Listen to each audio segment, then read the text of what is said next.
Steelers Nation, two big updates just dropped out of Pittsburgh, and both could quietly shape the entire defense next season.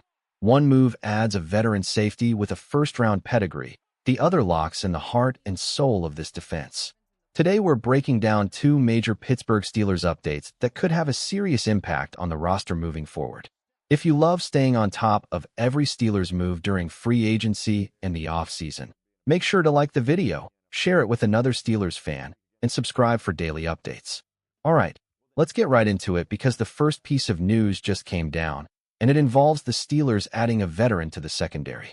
The Pittsburgh Steelers have officially signed veteran safety Darnell to a one-year contract. On the surface, some fans might look at this and think it's just a small depth move. But when you really step back and look at the Steelers' situation in the secondary, this signing actually makes a lot of sense. Because last season, if you remember, the Steelers' defensive backfield took a serious beating when it came to injuries. At different points throughout the year, the team was scrambling just to fill roles in the secondary. And when that happens, it exposes a problem that every contender tries to avoid: lack of reliable depth. So the Steelers looked at their roster this offseason and clearly decided that they didn't want to repeat that situation again. And that brings us to Savage. Now here's the interesting thing about this move. This isn't a young developmental player. Savage is about to turn 29 years old this July, which means the Steelers didn't bring him in because they think he's a future superstar. They brought him in for something equally important: experience and insurance. Right now, the Steelers' primary safety pairing includes Deshaun Elliott and the versatile defensive back Jalen Ramsey. Both players bring a lot to the table, but the Steelers know something that every NFL team understands the hard way: depth matters, especially in the secondary. And here's the question that Steelers fans should ask themselves early in this conversation: what happens if injuries strike again? Because we've already seen how quickly a defense can go from elite to vulnerable if key defensive backs start missing games. That's exactly where Savage fits into the equation.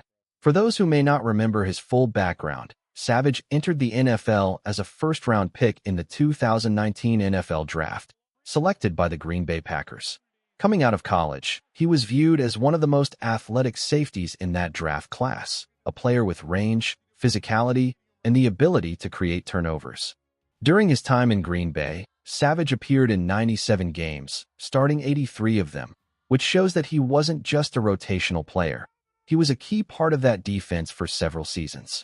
Across his career, he has recorded 371 total tackles, including 11 tackles for loss, along with 10 interceptions, 3 forced fumbles, and even a sack.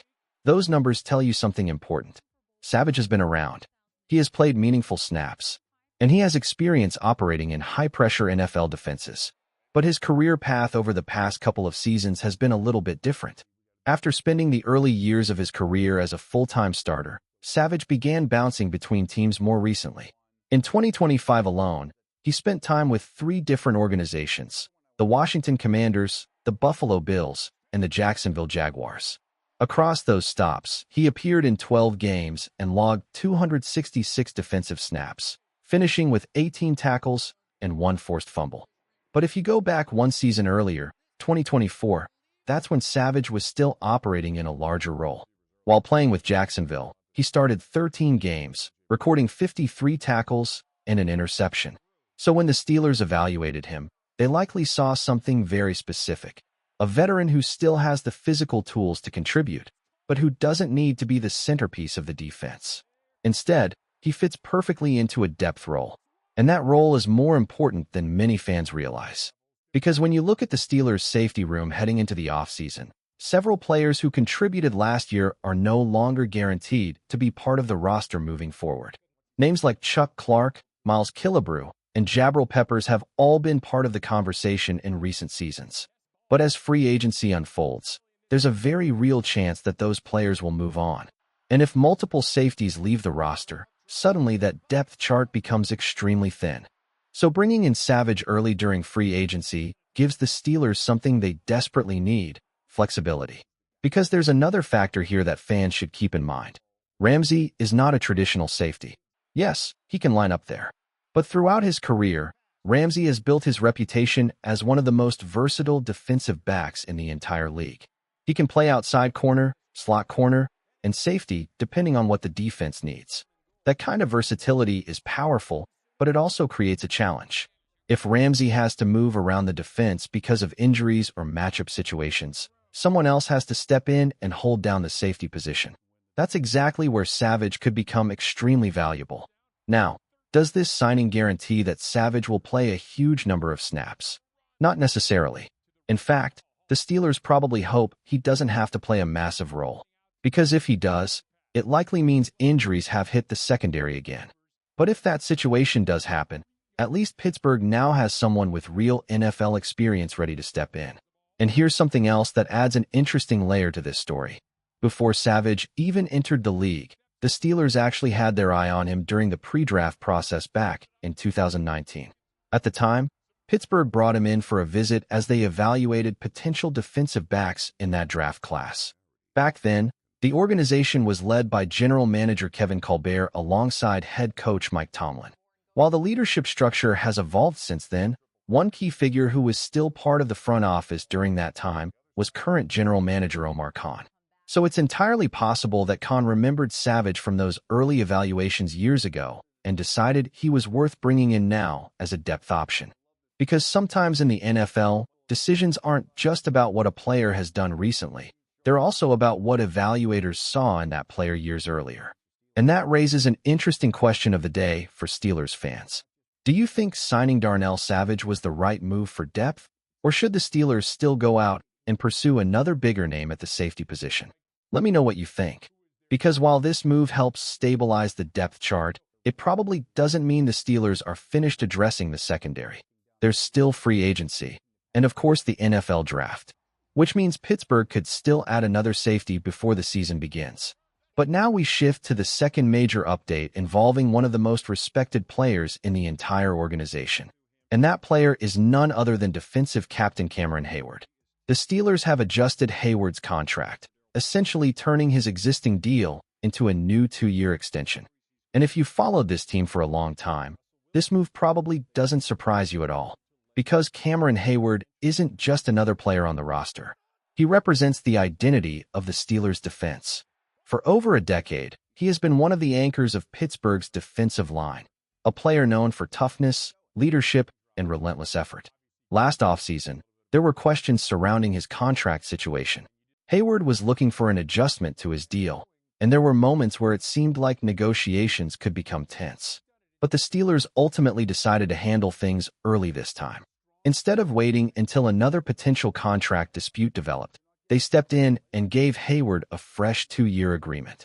From a financial perspective, the details show that the Steelers likely increased his money for the 2026 season by roughly $2 million, while also restructuring parts of his contract to create salary cap relief.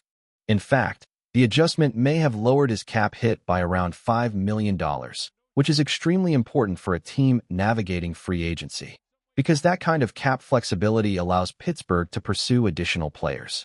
It might not sound like a huge number, but in the NFL, $5 million can absolutely make the difference when you're trying to sign another contributor. So the Steelers essentially accomplished 2 goals with this move. First, they rewarded a franchise leader who has given everything to the organization. And second, they freed up valuable cap space to continue building the roster. From a cultural standpoint, this decision also sends a message to the entire locker room. When a player dedicates his entire career to the franchise, performing at a high level year after year, the organization takes care of him. And that loyalty matters, because younger players watching the situation see that commitment goes both ways. Now the big question becomes whether Heyward can continue playing at an elite level as he moves further into the later stages of his career. But if last season proved anything, it's that counting him out would be a mistake. Many analysts believed Heyward might be slowing down, yet he came back and delivered another incredibly strong season on the defensive line. And that's exactly why the Steelers decided he was still worth investing in. At the end of the day, Pittsburgh made 2 moves that reflect 2 different strategies. The signing of Savage strengthens the depth of the secondary. The extension for Heyward reinforces the leadership and stability of the defensive front. Neither move may dominate national headlines, but sometimes the moves that shape a season the most are the ones that quietly strengthen a roster behind the scenes. And Steelers fans know better than anyone that championship defenses aren't built overnight. They're built through smart roster management, experienced veterans, and players who understand exactly what it means to wear that black and gold. Now I want to hear from you. How do you feel about the Steelers signing Darnell Savage for safety depth? And what do you think about the team extending Cameron Heyward? Let me know your thoughts and your predictions for the defense this season.